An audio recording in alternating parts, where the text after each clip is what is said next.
Today is greetings friends.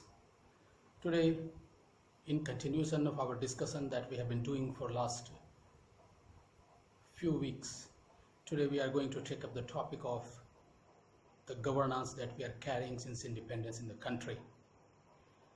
Everybody knows, we know, you know that we have three pillars of governance that we call legislature, executive and judiciary. When India got independence, Indian constitution was framed. It was approved and it was adopted. And simultaneously, we created three pillars of governance: legislature, executive and judiciary. After 73 years of introspection, or after 73 years of journey, we feel like, or there is a feeling in the current times, that perhaps India has been let down, or India feels disappointed with the performance of these three pillars. Today's question we are going to discuss about is which disappointed India most, if at all. If at all we feel disappointed, if at all we feel let down by any of the three or all the three pillars of governance, which disappointed India most? Legislature, executive and judiciary. Let us do an introspection after 73 years of independence. Indian constitution, it is one of the longest constitutions, adopted on 26th of November 1949 by the Constituent Assembly, or the founding fathers of India. It was to be effective from 26th January 1950, and 26th January every year is now celebrated as Republic Day for all of us, and we celebrate it with all fanfare, activity, festivities, everything. Our preamble, says we are a sovereign, socialist, secular, democratic republic with focus on justice, liberty, equality, fraternity, unity and integrity. But today, after 73 years, do we still believe in them? Are we practicing them? Are they being practiced? Or are they being just remembered or named on paper itself? Is it in practice? Are they in practice? Or opposites like injustice, inequality, bondage, subjugation, divisiveness are more in practice? We need to evaluate whether we are proceeding, whether we are progressing as we decided for us in our Indian Constitution. 73 years after independence gives us opportunity, a very important opportunity for introspection. Three important pillars: legislature, executive and judiciary, for our goals and for a good governance and national goals were created to India to achieve heights of growth, achieve heights of happiness, achieve heights of achievement. Bureaucracy, we know that it lies under executive. Media also later came to be known as the fourth pillar. And combined together, these all four or five, whatever we call it, they are called the eyes of governance, eyes and ears of governance. But still, the main three pillars of governance remains legislature, executive and judiciary. Roles and responsibilities required from them, have they been played? Have they performed as per the requirement or as per their expectation? They have failed or succeeded in their respective roles? What do we understand after 73 years? Constitution has around 400 articles and sections giving them power and privileges. Many are inclusive as well as exclusive. They all empower them to play their roles purposefully to the satisfaction of the country, to the satisfaction of the nation. And India, like any other country, has its own core values and fundamentals. Our country, we have our own core values, we have our own core fundamentals that we practice, or we are practicing for many centuries together. Founders of India, I think, it is my opinion, perhaps completely forgot that. Anarchy and commotion at that moment, that means in 1947 or post-independence, the anarchy and commotion that prevailed them that time might have forced them to lose focus of India's core and fundamentals, core values and fundamentals. Two of the most famous, if we try to remember today, or if I try to help you all remember, is Vasudhaiva Kutumbakam and Karmanyevadhikaraste Ma Phaleshu Kadachana, that we should believe in the entire world is one family, and we should always believe in doing work and never expecting any rewards or results out of our work that we are doing or we have done. These two are one of the most famous core values or fundamentals of our country. Besides, one more thing which we should remember is every country has its own value, unique vastu, always requiring focus. We should not remember the vastu, our vastu, and the focus around it. With no karma-based approach, Karmanyavadhikaraste says that we should always have karma in focus. Karma means we should always be a performing community. We should always be a performing in society. We should always be a performing family, and we should always be a performing individual. So with no karma-based approach, India is like any other country, losing its originality. It has lost its originality. Karma means to do or to perform. And with no focus on karma, today, India is full of non-performing assets. Non-performing assets, I mean in terms of the groups, masses, people, classes, regions, religions, corporates, businesses, parties, states, governments, including governments. Most of them have turned into NPAs, non-performing assets. We are or they are not able to handle their day-to-day operations or their day-to-day activities. India's Vastu wanted it to focus on karma alone, to prosper, be progressing from day one after independence. Today, everyone is looking for some relief or stimulus package for survival once any crisis, man-made or natural, befalls upon us. It is true, instead of fighting or tackling the crisis, we always look for some sort of relief package or a stimulus package, maybe from the government or maybe from somebody else. And instead of falling back on our own capabilities, on our own strengths that we should be fighting against or we should be tackling with the crisis of the day, we are always focusing or wanting to have some sort of relief or stimulus package.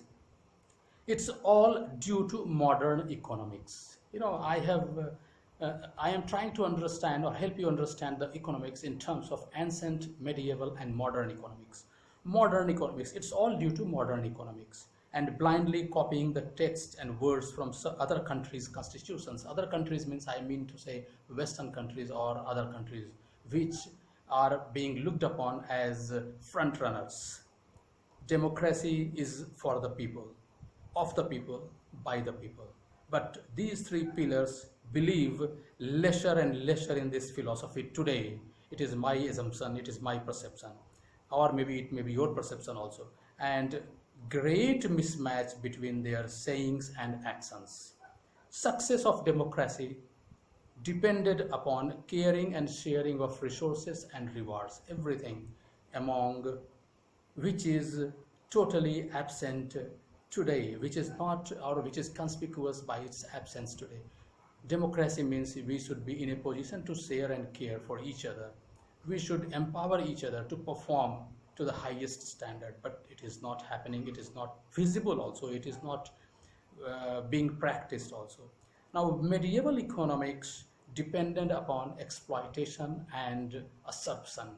Exploitation and assumption, due to most of the rulers of those times being foreign origin, although they naturalized later in India, but they were belonging to foreign origin. Economic well-being started deteriorating thereon, and their economies or their economic theories were based upon exploitation and assumption.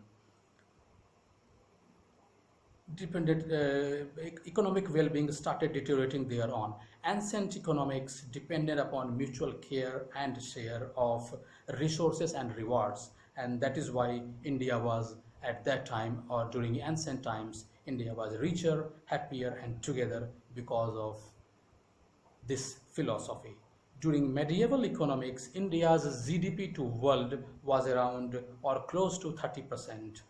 And during ancient economics, it must have been still higher, maybe close to 60% or even 50%, 60% or even 70%, because of which most foreign rulers and travelers was bound for India at any cost.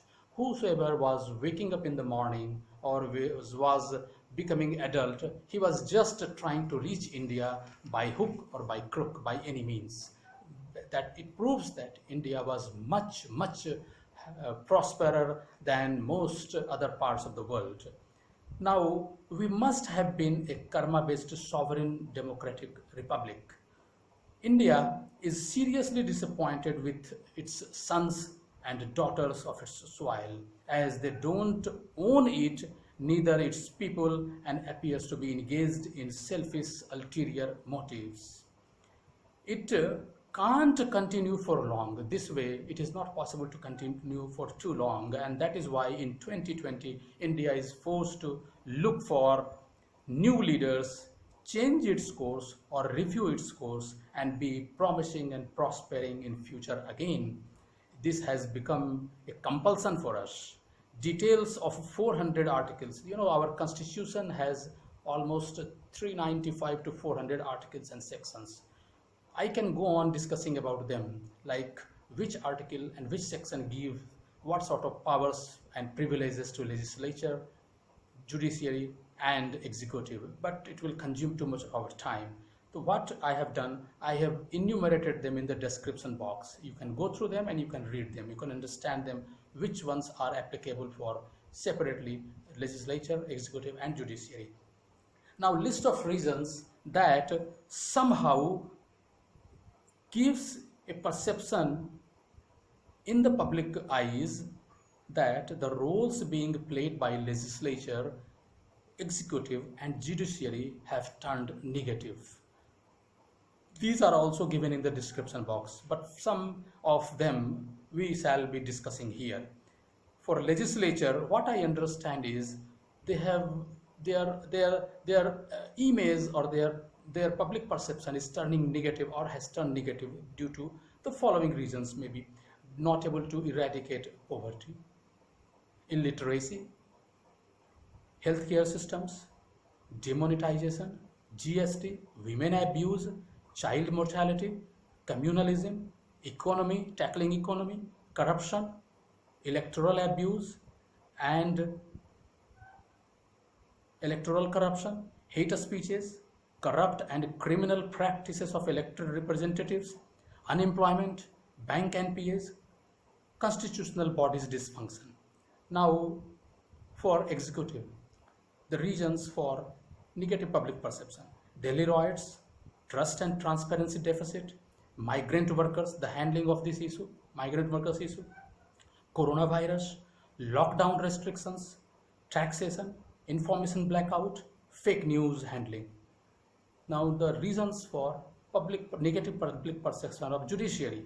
Now, the issues that we can mention or list out are Kashmir, Article 370, Sabarimala women entry, CAA, NPR, National Population Registry, Shaheen Bagh, Jamia, JNU, AMU, mob lynching, Ayodhya Temple, Babri Mosque demolition, public interest litigations, privacy, fundamental rights, Aadhaar card, peaceful demonstrations, Bhima Koregaon, and insolvency and bankruptcy courts. Now, the issues have been mentioned separately against each of them. Some of them may be overlapping also, more than two, more than three. That is left to you to apply your own mind and you understand your own basis. Now, Indian governments and failed PM Narendra Modi's bankruptcy of decisions are understood by its action of not asking elected representatives, government and PSU employees to report to work amid lockdown and continue paying salaries for no work. The same Indian government does nothing to arrange food, water and transport to carry migrant workers home from across the country. We are seeing the plight of the migrant workers or the laborers for last almost 2 months, more than 2 months. And we are seeing them dying everywhere due to hunger, due to food, due to water, due to transportation, due to fatigue or whatever, dehydration. Many reasons are there, due to accidents, everything. And the Indian government has miserably failed. They did not bother to take care of this segment of the people whose number is maximum. They must be taken together all, they must be close to 70-80 crores or 100 crores out of our population, total population in the country. Barring one or two state governments, what I feel, or maybe it may be the feeling of each one of us, most state governments and central government are incapable and incompetent to handle serious crisis. If anything happens or if any serious crisis happen, we are looking for solutions, we are looking for people to handle them. Now let us come to the lockdown example. On 23rd of March, lockdown was announced. Lockdown happened all of a sudden without giving any time for each one of us or for any one of us to prepare for survival. Within 4 hours it was to be effective from midnight of 24th of March. Now because no opportunity or no time was given to arrange anything, everybody was left unprepared, everybody was left highly or extremely exposed to the circumstances or to the problems of the day-to-day existence. Now I will give you one example. We should understand lockdown by one example. We all know, each one of us know, forest, sanctuary and zoo. What is the meaning of forest? Forest means animals are on their own. They enjoy maximum freedom. They enjoy, whatever they want to do, they can do. That is why they feel maximum most at home in a forest. Sanctuary. Sanctuary means there are some sort of restrictions. It is a kind of forest environment, but still it doesn't give them 100% of the freedom, 100% of their choice to do whatever they want to do. They have to live within limits. They have to live within restrictions. They have to honor certain things. And that is why they feel lesser at home in a sanctuary. Now come to the zoo. Zoo means every animal is kept in a cage. Every animal is kept in a bondage kind of environment. They don't feel any freedom. They don't have any freedom.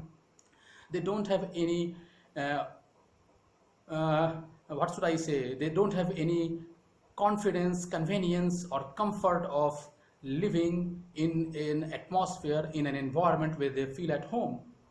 But here in a zoo, everything, including their food, including their water, including their comfort, convenient, whatever is required, fan, AC, water, food, everything is provided by the authorities or by the people who are keeping them in zoo. Now when you declared the lockdown, it was the decision of the Indian government. Lockdown is equivalent to living in a zoo. Now when you are creating the conditions of a zoo, it was the duty, or it is the duty of the Indian government and the Prime Minister Narendra Modi to arrange everything for everybody, whosoever is exposed to the uncertainties, whosoever is exposed to the problems of lockdown, be it poor class, be it middle income, be it rich. Because in zoo also, if you see, starting from lions, tigers and cheetahs and monkeys and whatever you call elephants to even rabbits also, everybody is provided food, water, clothing, AC, everything by the authorities, convenience.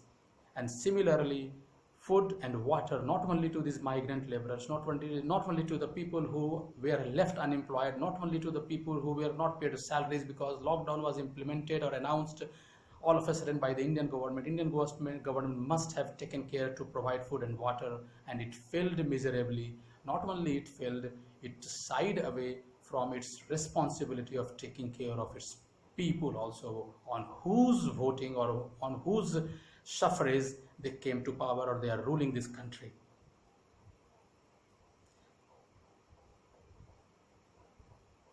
And any class of people, maybe be it poor, be it middle income, be it lower, be it richer, if anybody is in trouble, Indian government must have taken care of or must take care of all these groups of people. Now lockdown 5 is due to start after 75 days of different phases of lockdowns. No planning, failed lockdowns, but still we are living or we have to live with the lockdowns. Corona 5 months period already over. Corona's statistics are becoming dangerous and dangerous. More and more people are getting into Corona's net. Now, if we talk on today, we are talking on today, the today's figure or statistics of Corona is close to 170,000 people affected. More of the areas are affected, more of the numbers in terms of death, in terms of affected people, in terms of regions, in terms of territories, more and more in Corona net. Now, Corona's 5 months period must have given our armed Indian government, with the support of ICMR investigation or evaluation or examination, to progress or to decide some definitive course of action in terms of testing, in terms of treatment, in terms of quarantine, and in terms of lockdown, how to progress or how to proceed further, how to take India out of this problem. But it is also lacking on the part of the government of India.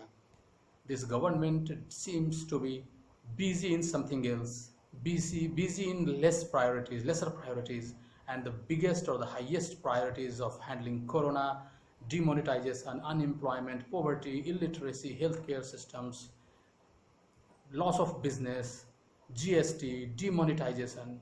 These are all out of the priorities of this Indian government. Now, since 1950, 70 years rule, we are talking in 2020. The 70 years rule is distributed among Congress, 50 years, BJP, 17 years, and other allies, 3 years. If we talk about 21st century, since 2000, 10 years rule each are divided or is divided between Congress-led UPA and BJP-led NPA. And these 20 years, we are into 2020, starting from 2000, year 2000. The blame for the anarchy, blame for the commotion that we see today must be shared equally by Congress and BJP both, because both have failed in tackling the country's problems, and that is why the country today is in such a dire strait, in such a dire situation, such a difficult situation. Detailed discussion about each issue mentioned above, that what we have mentioned now, like reasons of negative public perception for legislature, for executive and judiciary, we can have discussion, detailed discussion now also, but that we will be doing in some other videos against these 3 pillars, and we will be doing it at opportune time, when we have time, when we have opportunity to discuss with greater details. My opinion is, and I think we all should agree, you all will agree with me, we must have been a karma-based, sovereign, democratic republic, where everyone is supposed to be busy, engaged in some sort of karma, so that not only individual, not only families benefit out of it, but the entire country is on the path for prosperity and progress.